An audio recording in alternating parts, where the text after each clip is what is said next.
Здравствуйте, друзья! Сегодня у нас как ролик из прошлого. Из того периода, когда я панически много спасала, вывозила и почти жила в портах, встречая самолеты один за другим. Теперь я на паузе.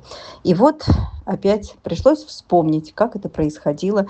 Опять встречаю самолет. Да-да, того самого, у столба привязанного. Сутки мучилась, думала, может, без меня как-то обойдется. Но понимала, что за сутки ничего не изменилось, никто не спасет.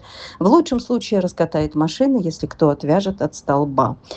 Как много я вижу таких во всех регионах, и из всех сил сдерживаю себя. Но будем считать, что этому парню повезло. Я не прошла мимо. И вот он уже в Москве с прилетом тебя. Назвали Джеррис. Тихонько, тихонько. Пилаю. Ты на меня лаешь? Вот он, с приездом. Такой молодой, активный. Тихо, тихонько попьем. Вот как. Ну, пей. Ему все равно. Вот как он шустро бегает. Мальчонка радуется. Не знал, что он в туалет хочет. Прям вот как он прям как ребенок бегает. Мальчишка очень активный, полон энергии и жизненных сил. Очень любит всех людей подряд, хочет со всеми играть. На собак особо не обращает внимания. В общем, прилетел. Общаться хочет, да, поэтому сладкий. И тебя такого активного. Вот ты меня как обнимаешь. Ты представляешь, я тебя спасла. Ты представляешь? Такого хулиганчика я спасла. А в общем, ты ласкун, да? Активный ласкун. Вот он. Молодец. Столько у него счастья, радости. Да, вот. Сгинул бы в ППЖ.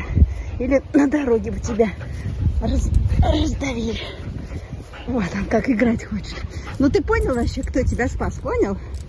Или не понял? Надо тебе дать. Чего дать? Видишь, там мокрая, должен поменять. Держите нормально. А тот такой послушненький. Вот какой ты радостный. Давай с дороги уйдем. Давай. Да, по одному мы не можем спасать. Не умею я спасать по одному, ругаю себя, понимаю, что так нельзя, как никто понимаю, что всех не спасешь. Раньше спасала по 5, например, с улицы, всех друзей сразу, или по 7-10 с ППЖ, но времена изменились. В общем, в этот раз я тоже не удержалась и прихватила еще одного коротколапика, эдакий годовалый мужичок, который дежурил у магазина и ждал добрых людей, кто вынесет сосиску или хлебушек.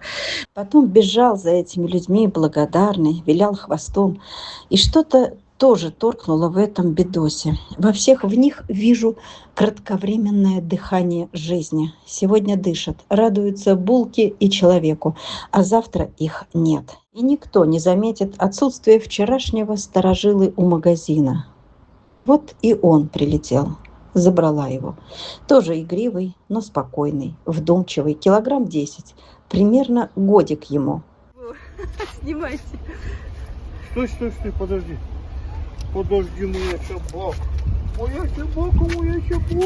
Да, тебе надо из всех чашек попить. Ты оставь-ка немножко малышу. Карандашу. Коротышкин такой, да? Вот он аккуратненько пьет. Да. Не надо, ты уже попил. У тебя вон мишечка. Друзья, передержки переполнены. Этих двоих посадили только вместо пристроенных.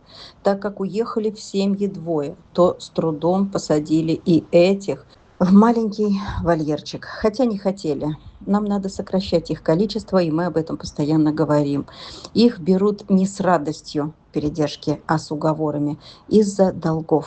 И сейчас опять закончился везде корм. На этой же передержке тоже, куда они приехали, корм закончился, закрома пусты. А кормить надо. Срочно прививаем этих, кастрируем и в пиар. Все делаем одновременно и быстро.